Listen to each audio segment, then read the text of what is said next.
Bueno, pues acabo de ver el tercer episodio de la serie de 100 años de soledad, titulado Un daguerrotipo de Dios, y una vez más me ha gustado bastante el episodio. La serie va por ahora por muy buen camino. Y la serie sigue por ahora siendo una, creo que, buena adaptación de la novela de García Márquez. Y por ahora, como sigo, me está gustando mucho. Creo que está siendo una buena serie. Para quienes sois nuevos en el canal, yo soy un filólogo especializado en estudios literarios que recientemente ha releído 100 años de soledad, de obra maestra de García Márquez, para hacer un vídeo para este canal que os dejaré por aquí. Y estoy analizando cada episodio de la serie de Netflix que ha salido recientemente. Como hice en los episodios anteriores, voy a dividir este comentario en dos partes. En la primera parte voy a hablar del episodio. Hablaré de la serie en sí hasta el episodio tercero, incluyendo spoilers hasta ese episodio, pero no de cosas que pasarán después. De hecho, aún no he visto el resto de los episodios. En una segunda parte de vídeo ya hablaré con propiedad, con spoilers de la propia novela, ¿de acuerdo? Y analizaré un poco más cómo va adaptando la serie y la novela. Y la primera parte la podéis ver si habéis visto hasta el tercer episodio de la serie, sin ningún problema. Y la segunda parte que os marcaré, os dejaré por aquí en qué momento va a empezar, y aparte os lo marcaré y lo avisaré en su momento, y lo indicaré también con los capítulos del vídeo. Vedía solo si habéis leído 100 años de soledad, ¿vale? Si no, probablemente os comáis spoilers de la novela. Empezamos, pues. Este episodio empieza resolviendo el cliffhanger que había dejado el anterior. En el anterior veíamos que Aureliano tenía esta visión y decía esta frase de "alguien viene". El episodio empieza resolviéndonos quién es ese alguien. Y lo hace con una escena muy interesante. De nuevo, si me veis mirando para allí, es que tengo ahí mis notas que, por cierto, van creciendo en cada episodio. Cada episodio tengo más cosas que me interesa comentar. Intentaré irlo reduciendo para que no se hagan muy largos estos vídeos. Como decía, la primera escena es bastante interesante. Es una escena intrigante. Vemos este carromato en mitad de la nada. Vemos las piernas infantiles, parecen que asoman por la parte de atrás. Nos están introduciendo al personaje de Rebeca, que vemos que va a ser un personaje muy peculiar. A Rebeca la envían con los buen día, no se sabe muy bien qué, hay una carta pero no dice quiénes son sus padres, y envían a ella y a bolsa con los huesos de sus padres. Que si os fijáis a lo largo del episodio, esta bolsa parece tener vida propia, se va moviendo por ahí, fijaos en ello, hay varias escenas donde pasa. Rebeca en un principio ni habla ni come. Es un personaje totalmente hermético, ¿no? De hecho, el resto de la familia la recibe con un cierto recelo. La reciben como parte de la familia, pero hay ese cierto recelo, especialmente entre las dos hermanas, algo que comentaré más adelante. Pronto vamos a descubrir lo que come Rebeca, ¿no? Rebeca come tierra. Y lo descubre Amaranta, esto en una escena que comentaré después. Y esto a Úrsula ya sí que ya había tenido discusiones con Rebeca, ¿eh? Hemos visto una en el episodio, ¿no? Donde Rebeca acaba tirando el plato de sopa y el plato se rompe contra el suelo. Úrsula llega a límite en esto. Atan a Rebeca en una silla y la quieren obligar a comer. Y ahí llegan a este acuerdo. Úrsula dice: come solo una cucharada. Rebeca come esta cucharada y justo en ese momento ya no solo empieza a hablar, sino que llama mamá a Úrsula. No, Rebeca se acepta a sí misma como parte de la familia Buendía, como parte de esta sociedad que forman. Mientras que antes se comportaba como un animal, especialmente en el momento en que la ven comiendo tierra. Cuando la ven comiendo tierra se comporta como un animal totalmente salvaje, totalmente feral. En cuanto come una cucharada de sopa, se comporta como un ser humano, como un miembro de la familia Buendía. Esto es importante. Sin embargo, no todo el mundo, como se decía, la recibe bien. Esta ansiedad ante un nuevo miembro de la familia afecta especialmente a la que será su hermana, afecta especialmente a Amaranta. Vemos que hay una cierta enemistad entre Amaranta y Rebeca, ya desde el principio. De hecho, en alguna escena vemos incluso como Amaranta y Arcadio le hacen jugarretas a Rebeca. Amaranta, de hecho, intenta, una vez que Rebeca es aceptada en la familia, Amaranta entra en una especie de fase rebelde, parece, ¿no? Y hace la misma amenaza que hizo Rebeca anteriormente, tirar el plato de sopa. Fijaos que Amaranta no cumple esta amenaza. Y la rivalidad parece exacerbarse con la figura de este personaje de origen italiano, Pietro Crespi. Fijaos en la importancia del lenguaje, habla en italiano, ¿no? Veremos sobre esto en algún momento. Y la infatuación de las dos hermanas con Pietro Crespi. aunque Pietro parece preferir claramente a Rebeca, no es con quien escoge bailar, por ejemplo, y en las despedidas se nota más cercanía a Rebeca que a Amaranta. Esto en cuanto a las dos hermanas. Pasemos a Aureliano. Aureliano sigue siendo un personaje retraído, se pasa el día en el taller, ¿no? De hecho, su padre tiene que forzarle un poco a que salga del taller. Un poco más adelante de episodio, después de que pasen cosas importantes que voy a comentar, vemos una escena muy interesante, ¿no? Y los amigos de Aureliano lo llevan al local de Catarino y allí vemos que están ofreciendo una mujer como prostituta. Y los amigos se dan cuenta de que Aureliano es virgen y quieren solucionar esto, ¿no? Entonces Aureliano paga y pasa a la habitación donde está la prostituta. Prostituta, por cierto, que en apariencia es muy joven. ¿De acuerdo? Esto es bastante perturbador. Pero vemos que Aureliano, en lugar de acostarse con ella, le pregunta por su historia, ¿no? Y la muchacha le cuenta una historia bastante triste, típica de la trata de blancas. Bueno, típica en algunos aspectos. Parece ser que la muchacha quemó su casa por error y su abuela desde entonces se obliga a prostituirse para pagarle la casa. Esto a Aureliano parece afectarle. Vemos que se siente conmovido por esa historia y decide pagar 20 pesos, creo que era el importe de 100 hombres, ¿no? Para que esta muchacha pueda ser libre cuanto antes de esta trata de blancas. Un tema, vemos que en la serie se introducen aquí temas complejos, temas difíciles, lo que está muy bien porque en el libro están esos temas, ¿no? Y hay veces que el problema de adaptar, lo comenté en algún otro vídeo, adaptar una novela a una serie que pretende llegar a un público amplio, hay veces que hay temas difíciles que se esconden un poco debajo de la alfombra. Vemos que al menos en este caso la serie no lo hace. Y lo que me parece que está muy bien. Pero vemos sobre todo este rasgo de la personalidad de Aureliano, ¿no? Esta injusticia parece molestarle, parece afectarle. Intentar resolverla en la medida de sus posibilidades. Por cierto, después, y es una de las frases más contundentes del episodio, Aureliano queda muy afectado. Arcadio, quien comparte habitación, le pregunta, bueno, ¿qué pasa tal? Y Aureliano dice esta frase de todos, absolutamente todos, estamos solos en este mundo. Frase demoledora y que vuelve al tema de la soledad, ¿no? El tema del que hablábamos en el episodio anterior. Todos, absolutamente todos, estamos solos en este mundo. Pasemos a hablar de José Arcadio. Por cierto, un pequeño detalle, comentaba antes cómo iban a envejecer a los actores y es que iban a envejecer y la solución por la que optan es cambio de actor, que me parece bastante correcta. Ya lo han hecho con los niños, ahí obviamente no quedó otra solución, pero vemos claramente con José Arcadio y Úrsula en el salto temporal grande que hay en este episodio. Lo más importante que sucede a José Arcadio, mencionábamos en el capítulo anterior cómo le afecta el fallecimiento de Melquiades, pero Melquiades vuelve en este episodio. Aparece esta escena, ¿no?, entre la niebla en el río, en una barca, y nos dice esta frase de que Melquiades había estado en la muerte, pero había regresado porque no podía soportar la soledad. Vemos otra vez el tema de la soledad, ¿no? Melquiades vuelve. Y Melquiades, esto anima, por supuesto, a José Arcadio, pero hace que José Arcadio se vuelva aún más metido en sus experimentos, en sus ideas, en su taller. José Arcadio vuelve a sus obsesiones, ¿no? Había tenido una vida un poco más familiar desde la desaparición de Melquiades y sobre todo desde que tuvo que asumir el papel de cuidador de la familia, el tiempo que Úrsula estuvo desaparecida, pero ahora vuelve completamente a sus obsesiones. Melquiades, de hecho, le enseña una nueva máquina. Esta máquina para hacer daguerrotipos, que fascina totalmente a José Arcadio. Y aquí se referencia al título del episodio. José Arcadio, viendo que esta máquina captura el tiempo y el espacio, según sus propias palabras, quiere hacer un daguerrotipo de Dios. Y se pone por todo Macondo a hacer daguerrotipia.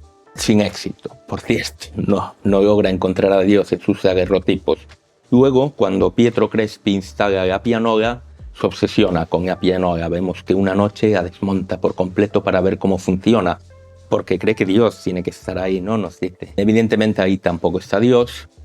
Luego vuelve a montar la pianola, pero vemos que no la monta de todo bien, ¿no? Durante la cena de la fiesta, que comentaré después, la pianola no funciona bien. Le cuesta arrancar y la música suena fuera de tono. Este vals que suena es un vals, en ritmo de 3/4, suena distorsionado. Vemos entonces José Arcadio con sus obsesiones, José Arcadio de nuevo separado de Úrsula. Hay un punto clave del episodio y es que Macondo sufre una peste, la peste de insomnio. Y la peste llega a través de Rebeca, ¿no? Y aquí se nos explica el porqué de la mecedora, porque cuando Visitación y Cataure descubren que Rebeca trae consigo la peste de insomnio, ya vemos en la mecedora, ya vemos con los ojos en blanco.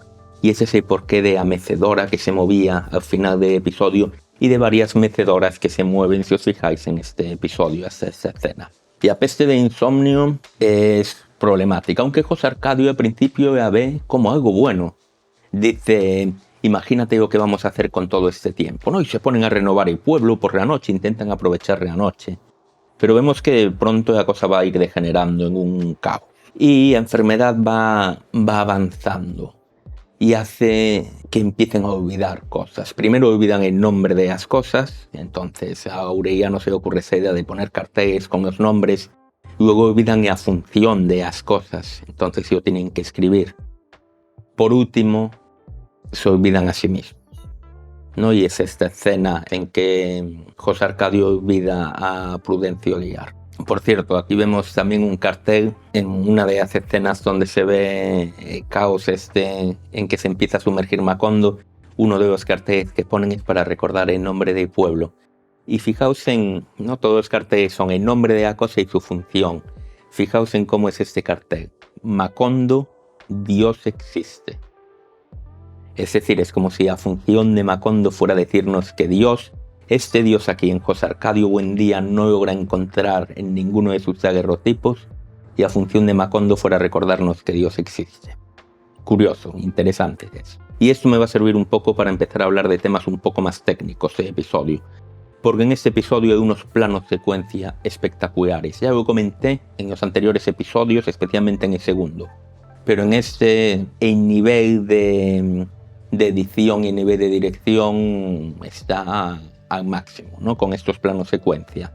Supongo que falsos la mayoría de ellos, pero muy, muy efectivos.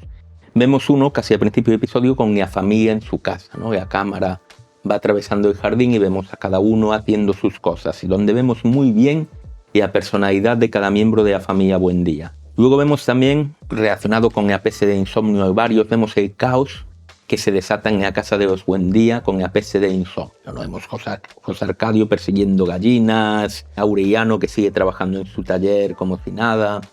Otra escena, otro plano secuencia también muy interesante. También el caos que se desata en Macondo, también presentado en un plano secuencia. Y relacionado, seguimos con la peste de insomnio, Melquíades administrando el remedio, como no es Melquíades quien soluciona la peste de insomnio, administrando este remedio a los Buendía. Un plano espectacular donde va uno por uno en el jardín dándoles una cucharada, excepto a Rebeca, quien inició la peste, a quien le da 2 cucharadas de esta solución milagrosa que hace que inmediatamente caigan dormidos. Muy buen plano, muy buena escena, tanto cinematográficamente como a nivel de historia y de la trama. Melquíades como el salvador del pueblo, ¿no? Y otro plano secuencia increíblemente técnico, increíblemente bien hecho, es el de ampliación de la casa, con un montón de personajes deambulando por todos lados, mientras José Arcadio intenta hacer un daguerrotipo y la gente se mete en medio. Plano secuencia muy difícil de hacer, muy bien realizado en el episodio. Muy buen trabajo de edición y de dirección, como he dicho. Otro aspecto técnico que tengo que mencionar, porque también me pareció muy bueno, y yo decía en el episodio anterior, las transiciones de la serie en general están siendo muy buenas, y aquí hay otro ejemplo de ello. Es el momento en que Amaranta descubre a Rebeca comiendo tierra, y vemos, y la cámara enfoca a Amaranta, enfoca a Rebeca comiendo tierra, y cuando vuelvo a enfocar a Amaranta ya no está solo Amaranta, está toda la familia Buendía. Una transición espectacular, muy bien hecha, muy efectiva. De nuevo, gran trabajo de realización, gran trabajo. Y lo último que quiero comentar en esta sección sin spoilers de la novela es la escena de la fiesta en la casa de los Buendía. Una escena pivotal en el episodio, la última escena del episodio de hecho. Ya os mencioné la música fuera de tono, que ya nos dice que algo no va muy bien, ¿no? Fijaos, además, que Arcadio busca una excusa para vaguear con Amaranta. Durante las clases de vague, vemos como Pietro Crespi escoge como su pareja a Rebeca, y es Arcadio quien vaguea con Amaranta. Y aquí Arcadio le dice a Amaranta que enseñamos a estos cómo se vaguea, y empieza a vaguear con ella. Luego llega un posible pretendiente y le pide permiso a Arcadio para vaguear con Amaranta, ¿no? Y este se lo da. Y la fiesta, por supuesto, el propósito de la fiesta, ya lo sabéis si habéis dado el episodio, es la presentación en sociedad de las hijas de los Buendía. Una vez que Úrsula se da cuenta de que son adultas, y las presenta en sociedad para que busquen marido. Muy interesante también en la fiesta y la ensoñación de Rebeca con Pietro Crespi. Rebeca está bailando con alguien, pero se imagina bailando con Pietro Crespi. En el momento en que abandona esta ensoñación, por cierto, fijaos en las miradas matadoras de Amaranta y Rebeca. En cuanto Rebeca abandona esta ensoñación, abandona la fiesta y sale al jardín a comer tierra a escondidas. Amaranta parece que aún no ha superado esta debilidad suya. Y ya por último, el final de episodio, llega este mensajero del gobierno con una notificación para los Buendía. Y los Buendía descubren aquí, de hecho, que resulta que Macondo tiene un corregidor asignado por el gobierno, cosa que nadie en Macondo parece saber, ¿no? Y este les ordena pintar su casa de azul. Y este es el cliffhanger del episodio, porque a José Arcadio esto parece no gustarle absolutamente nada, ¿no? Y acaba con esta frase tan lapidaria de ¿quién carajo es Apolinar Moscote? Un gran cliffhanger de episodio, nos deja con esa duda, ¿por qué Macondo de repente tiene un corregidor asignado por el gobierno? ¿Por qué pintarle la casa de azul? ¿Y quién es este corregidor? Gran cliffhanger. Para concluir esta sección, como he dicho, buen episodio, me gustó mucho. Técnicamente es maravilloso. Es maravilloso. O sea, no hay nada más que decir. Todos estos planos secuencia y estas transiciones, impecable, desde luego. Y el guión también, obviamente eso, bueno, yo hablaré un poco más en la parte con spoilers de la novela, pero el guión también, asombroso. Otro gran episodio, la serie me está gustando mucho. Por ahora creo que es una gran serie, tanto si ha sido 100 años de soledad como si no. Al menos en los 3 episodios que llevo visto. Y a partir de aquí sí que vamos a empezar a hablar con spoilers de la novela. Me voy a centrar un poco más en cómo ha ido adaptando el episodio de la novela. Así que si no has leído 100 años de soledad, este es el momento de dejar de ver el vídeo. Porque a partir de aquí, como os he dicho, voy a spoilear cosas de la novela. Si aún no lo has leído, pues nos vemos cuando hable del siguiente episodio. Y cuando hayas leído el libro, que te recomiendo encarecidamente, ya puedes ver estas partes con spoilers si quieres. Si has leído el libro, en cambio, vamos a hablar con un poco más de propiedad. Y lo primero que quiero remarcar es que vemos como 2 temas que son muy importantes en la novela, en el libro, ya estaban presentes en los anteriores episodios, obviamente, pero aquí van cobrando cada vez más relevancia. Y eso es algo que me gusta, porque son temas que definen a los personajes y que añaden a esta magia de Macondo. El primero de ellos es el tema de que los objetos en la novela tienen vida propia. Hay muchas cosas que nos apuntan a esto en la novela. Y en este episodio lo vamos viendo, las mecedoras que se mueven solas, la bolsa de huesos, casi siempre relacionado con el personaje de Rebeca, pero se va introduciendo, ¿no? esta idea. El segundo tema importante es el tema del incesto. Ya lo veíamos obviamente en José Arcadio Buendía y Úrsula, ¿no? Que son primos. Pero el incesto más cerrado de la familia Buendía. Vemos cuando llega Rebeca, no hacen la típica división de las habitaciones de los niños para una y las niñas para otra. Pero Amaranta, por no dormir con Rebeca, quiere dormir con Aureliano, aunque este no es. Y la cuestión de incesto más importante sí que hay ya una cierta referencia, ¿no? Sí que es mucho más importante la cercanía entre Arcadio y Amaranta. Arcadio que vaya con Amaranta. Ya no solo llevan jugando juntos toda su vida, como hemos visto ya en el episodio anterior, sino que ahora incluso en este momento que se supone en la fiesta, ¿no? Que se supone que sea presentación en sociedad de las hijas, y la primera persona con quien vaya Amaranta es con Arcadio. A petición de Arcadio, es cierto, ¿no? Pero no deja de ser interesante. Otro tema importante de la novela que ya mencioné en el episodio anterior y está presente en este episodio es el tema del lenguaje.